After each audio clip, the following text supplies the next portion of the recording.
Thank you, and good morning. He says I was appointed. I was actually voluntold to do a number of different things. So this morning we're going to talk about cross-sector leadership. Real quickly, we talk about the Homeland Security Advisory Council is actually a great example of cross-sector leadership because it's a realization of the public-private partnership. Back in sometime around 2002, a bunch of business folks in Los Angeles felt that government couldn't do it alone. And they were spurred, like a lot of efforts were in the wake of 9/11. So they created the Homeland Security Advisory Council. It's a private nonprofit that has been around for some time.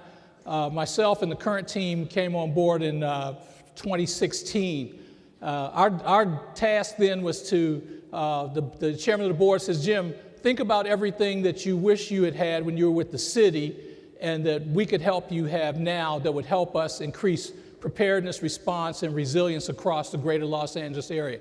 So for those of you who don't know, the greater Los Angeles area, Los Angeles County is about 10 million people. So it's almost a state in itself. The city of Los Angeles is 4 million people at night that we know about. The ballot in Los Angeles is printed in 7 languages. So it's a pretty diverse, pretty populous area. And the risk, I used to say when I was in government that the Magnificent Seven kept me awake at night. Pandemic, violent actors, catastrophic wildfire, catastrophic earthquake, cyber event, adverse weather, and large public assemblages. That's about it. That's the only things that kept me awake at night. Now that I'm not really retired, my wife says I've failed retirement, so I'm in the private sector now, have been there since 2016. So let me get through the slide deck, and if we have an opportunity, we can have entertain some questions at the end. Because I have a bunch of friends and colleagues up front that said they were going to heckle me and ask me all kind of crazy questions. So cross-sector leadership. So some of you may have seen, there's a YouTube video. It first came out in 2009. It's called Did You Know? And it showed a lot of the data and statistics and projections as to what we would be and where we would be on certain dates and times and what this data meant across the world. So one of the things that that drives us to have a cross-sector perspective of emergency management or crisis management, as we like to say, is population.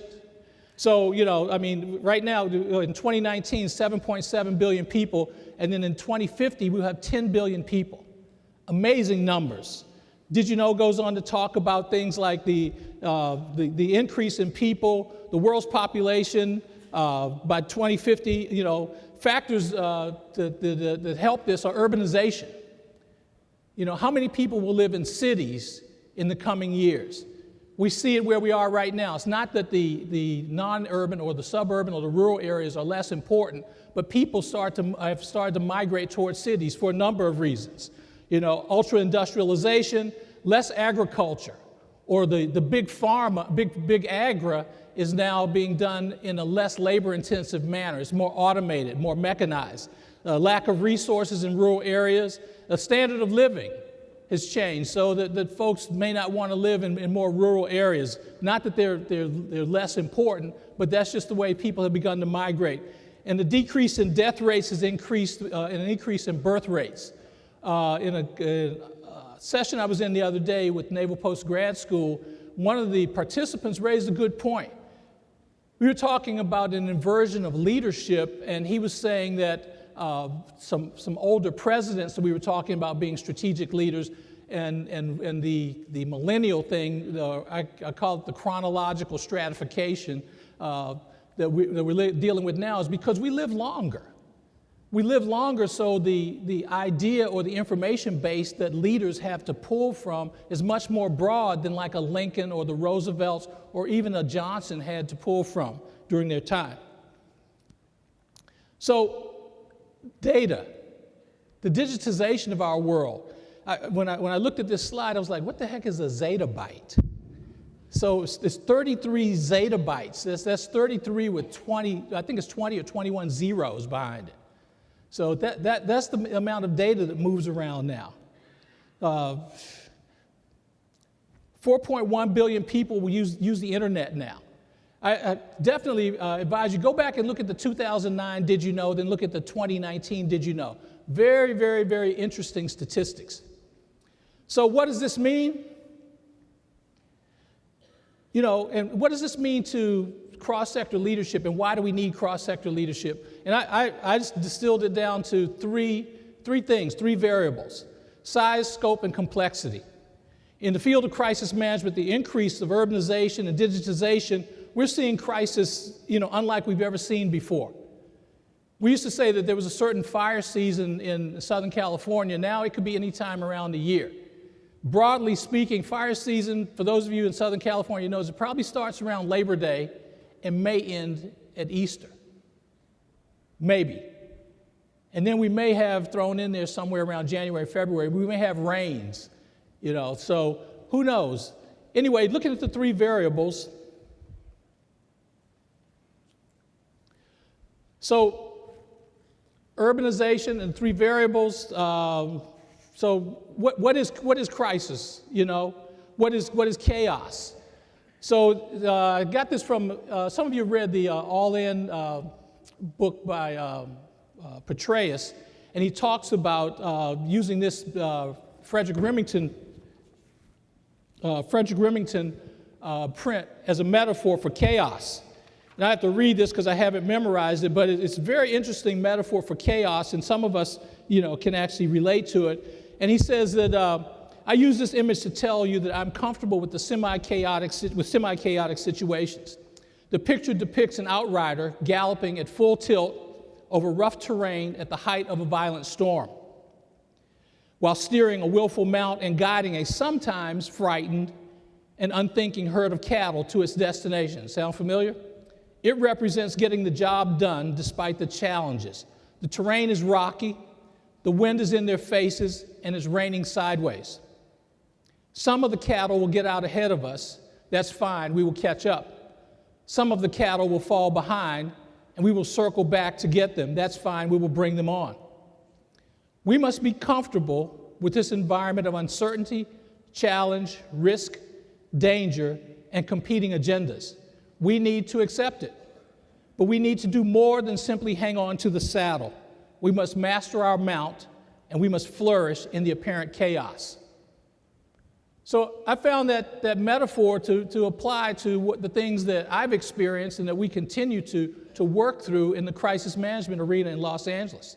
So what kind of leaders, you know, crisis doesn't impact one jurisdiction or one discipline, so it begs for a cross-sector approach. It begs for us to bring all the different people and perspectives to the table. With urbanization and technology, cross-sector collaboration is an imperative. It's time for, borrowing from my friend Lucy Jones, it's time for a tectonic shift in crisis management from a government-centric approach to one of many. Cross-sector leaders, modern-day leaders responding to today's toughest situations. We need to be able to catalyze and foster concepts that matter and are important to everyone. Everyone who's a stakeholder, everyone's a part of the crisis management effort in our area, in your area. These individuals need to be agile, and they need to see things differently.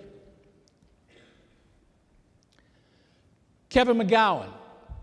I was trying to think of an example of a contemporary agile leader. So Kevin, he's in Los Angeles County now. He came from Ventura County. While he was in Ventura County, he had the Refugio oil spills, he had mudslides, he had the Thomas Fire, which was horrific at its time when it happened.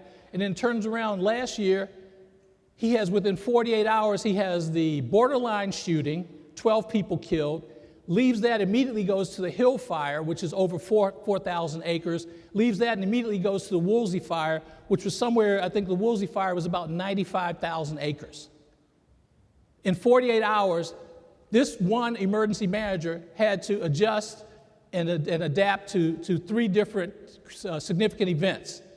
One completely asymmetrical to what he would have thought he'd have to face when he woke up on the morning of November 7th. But he had to do it.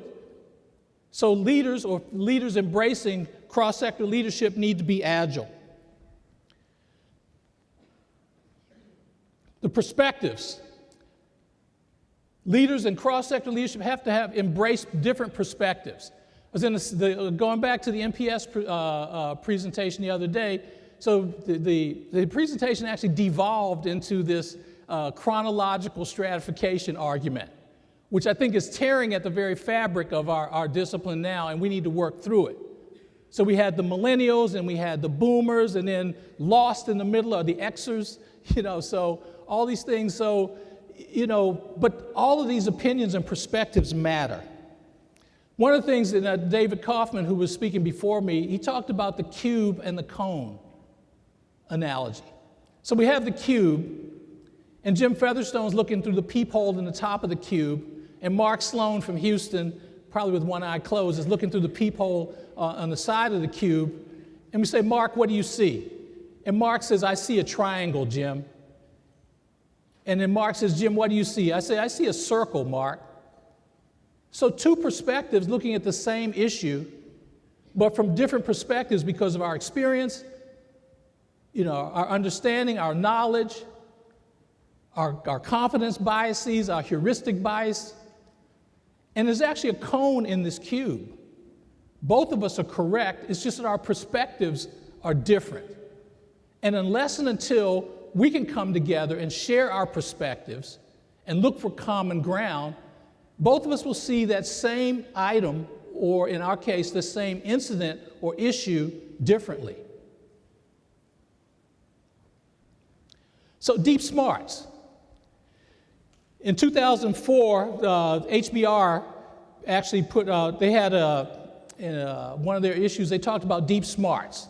So deep smarts was those folks, so talking about one end of the perspective of this chronological stratification where the deep smarts exist. And it's because of experience or their thought process. The leader actually can look at something and say, look at a number of different things and say, that's the direction we should go in, or this is what the issue is. So deep smarts we lose as the experience base starts to move along, retire, or move to other positions. So deep smarts is needed in the cross-sector leadership paradigm.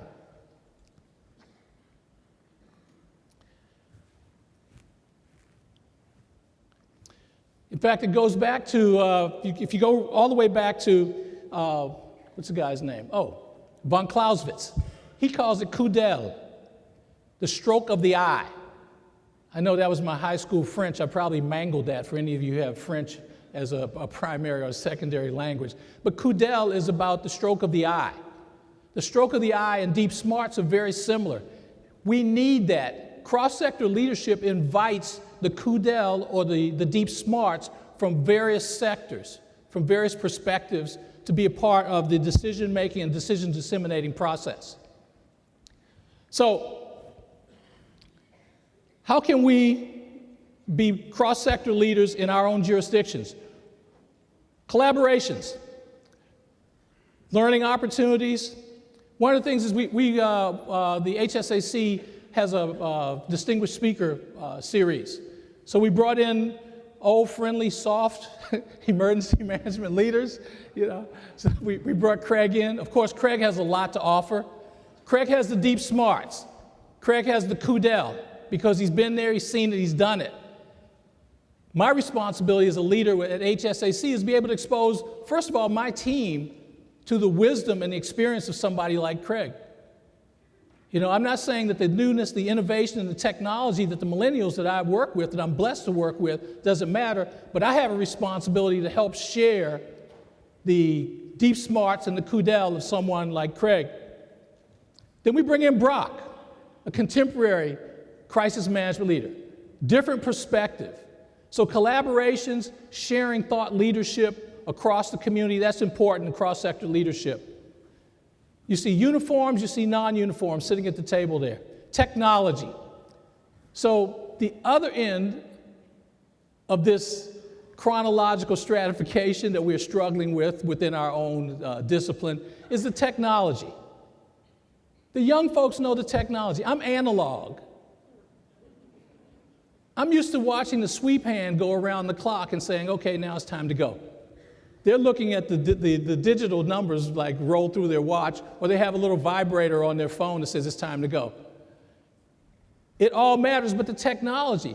Those of you who are closer to my end of this chronological stratification, we need to be more open to the technology. It ain't going away.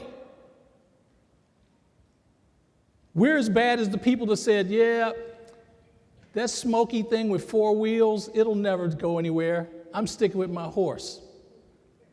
We need to honor the technology, honor the innovation.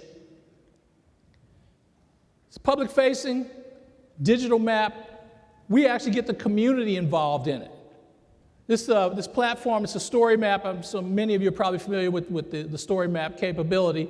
Now it allows, the working with the young innovators, the cross-sector input from the technology side, the emergency management side, the policy-making side, the public-facing interactive map for the last few significant issues in Los Angeles allowed the public now to be a part of their crisis-making decision. They put a simple address, their kid's school in there. They knew where the fire was, proximal to the kid's school, evacuation routes, shelters, etc. Blue sky technology. The young guns in our shop said, hey, the marathon, for years, every runner has a RF chip in their number bib. That's a data stream, Jim. Why don't we give it some geospatial context? The marathon in LA goes through 5 different jurisdictions. So 5 different sectors and the subsectors within them. How do we get them to share information in real time?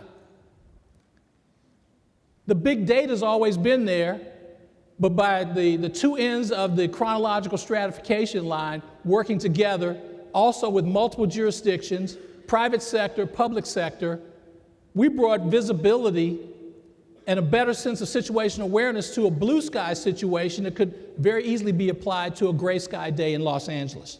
Okay, paying it forward.